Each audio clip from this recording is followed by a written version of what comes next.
وداني وحتى هاي وداني عين نقول وداني الله لبتي وعن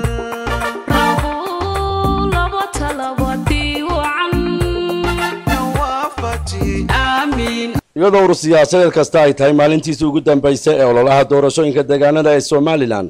ayaa taageerayaasha urur siyaasadeedka wadani wacdara aan hore loo arag maanta ka dhigeen magaalada Burco ee xarunta gobolka Togdheer taageerayaasha musharaxiinta ururka wadani oo ha kuwa aad u badan kana muuqatay diyaar garow isla markaana u socda raaxan lug iyo gaadiidba oo lulaya sawirada musharaxiintooda iyo astaanta calanka oo ka soo kala dhaqaaqay xaafadaha kala duwan ee magaalada ayaa subaxnimadii ee hore saaka si xad dhaaf ah u soo buuxdhaafiyay fagaaraha khayriyada Burco halkaas oo ay ku soo bandhigeen mugga baaxadooda fagaaraha khayriyada Burco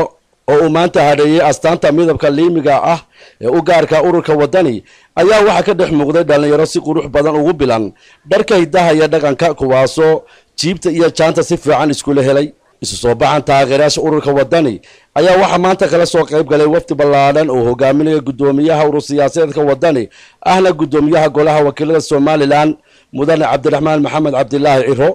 gudoomiye Ciro oo la dhacsan maanta miisaanka taageerayaashiisu soo bandhigeen ayaa socod lug ah ku yimi fagaaraha khayriyada halkaasoo taageerayaashiisu sacab iyo musharaxiin ku soo dhaweeyeen isla markaana gacan qaaday taageerayaashiisa musharaxiinta ururka wadani uga sharaxan deegaanka Burco ayaa hor yimi taageerayaashooda kana codsaday in ay maanta siiyaan codkooda waxaan ahay maxamuud dagalaab 606 waxaan leeyahay maalinta codaynta waxay noogama hadhin laba casho inaga xiga qof walowba labada casho u diyaar garow magacaygu waa Cabdirasaaq Maxamed Toor lambarkaygu waa 610 waxaan ka codsanayaa anigu dhammaan dadweynaha deegaanka Burco oo dhan inay ii footeeyaan biyada u dacaayadeeya kuwaasoo maalmahanba meelaha la marmarayay Cabdirasaaq baa musharaxnimadiisii dib uga noqonaya anaas Burco hogaaminaya maxaan ka noqon haddii Ilaahay qadaro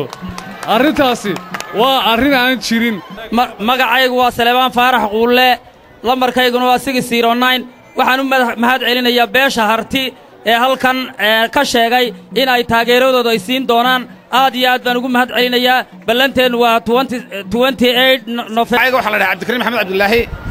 lambarkaygu waa 605 waxaan ka codsanayaa taageerayaasha inay codeeyaan dadkayga taageerayaasha waxaan u sheegayaa inay sidee walba igu shaqayn jireen imikana maalinta codbixinta ay aad iyo aad u sii xoojiyaan anigu waxaan ahay Ciise Aadan Maxamuud ama 608 sida loo garanayo taageerayaasha waxaan ka codsanayaa inaan maalinta codka ay laabaan hawsha waxaan taageerayaasha 602 ka codsanayaa sidii hawshii hore ugu soo dhabaraadeegeen inay maalinta codbixintana ay ku anigu waxaan ahay Axmed Afyare waxaan ahay ninka wadani ka bilaabeen 601 waxaan dadka leeyahay sii codka siiya Axmed Xuseen Cabdilaahi ina dacwo waxaan lambarkaygu weeye 621 waxaan leeyahay yaan laga caajisin yaan laga daalin yaan laga seexan halla soo Xirsi Jaamac Cabdi magac Xirsi Jaamac Cabdi lambarkayguna yahay 603 ama 603 ku hubsada maalinta codaynta taageerayaasha 604 sayxuuda maanta muujiye waa inay maalinta codkana u soo baxo taageerayaasha lambarkaygu waxa weeye 610 marka af Soomaaliga maalinta la codaynayo qof walaalba gunto Cabdirasaaq Xuseen Lubsiye Shiina Faliid lambarkayguna waa 607 waxaan idinku mahadnaqayaa sida qiirada leh anigu waxaan ahay Xirsi Saalax Axmed Fiin lambarkaygu waxa weeyaan 615 waxaan idinka doonayaa horta marka hore inay taageerto Soyba Jaamac lambarkayguna waxa weeyaan 618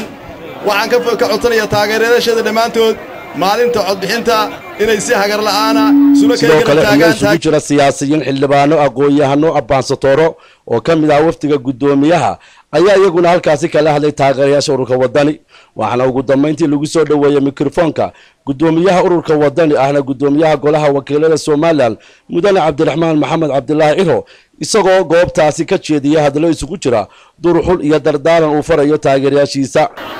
saadaasha hawada siyaasaddu maxay sheegaysaa